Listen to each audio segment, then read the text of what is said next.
got it going now on recording. So you mentioned your college experience. You played at Madison Square Garden. What was the occasion for that?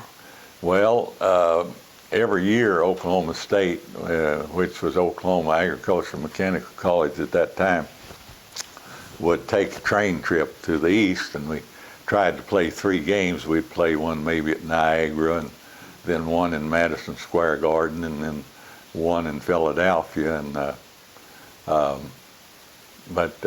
Madison Square Garden was kind of a bad place to play because there was a lot of people in there, and all of them were smoking, and the smoke was so thick that you couldn't see the people in the upper balcony, and your lungs burned and everything else from the cigarette smoke. So it wasn't any great honor to play in Madison Square Garden, except for the honor of having played in old Madison Square Garden.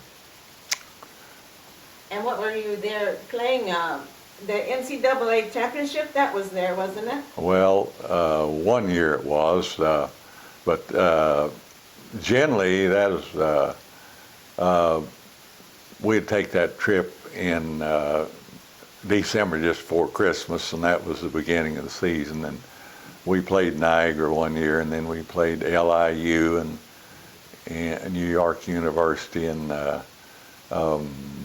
Loyola at Philadelphia and stuff. So we played some good teams back there, and we generally beat them because they had a philosophy of playing as individuals, and we played as a team, and a team can beat another team that has some guys maybe that a little bit have more talent than they have. But we fared fairly well. I think my freshman year we won 27 games and lost 4, and then my sophomore year we won 29 games and lost 2. DePaul came down and beat us there in the first game of the season at Oklahoma State, or Oklahoma A&M, in 1946. And I was just trying to think of the other team that beat us. Some other team beat us. Arkansas beat us at Little Rock, Arkansas that time. They beat us the first night, and then we went down to the border of Louisiana and Arkansas to play them the second game, and they had a guy by the name of Coke who was 6'9". He'd only weigh about 180 pounds or something. He's real skinny. But the first night he shot him over Curlin and went around Curlin and put him in, and Curlin said, "I'm going to get Coke's teeth tonight."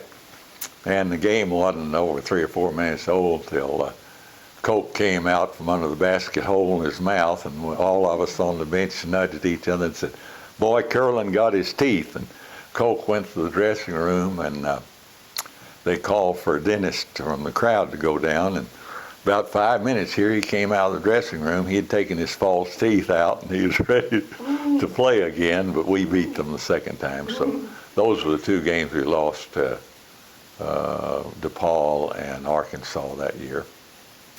And then you got an NCAA championship ring. Did you get that just one year?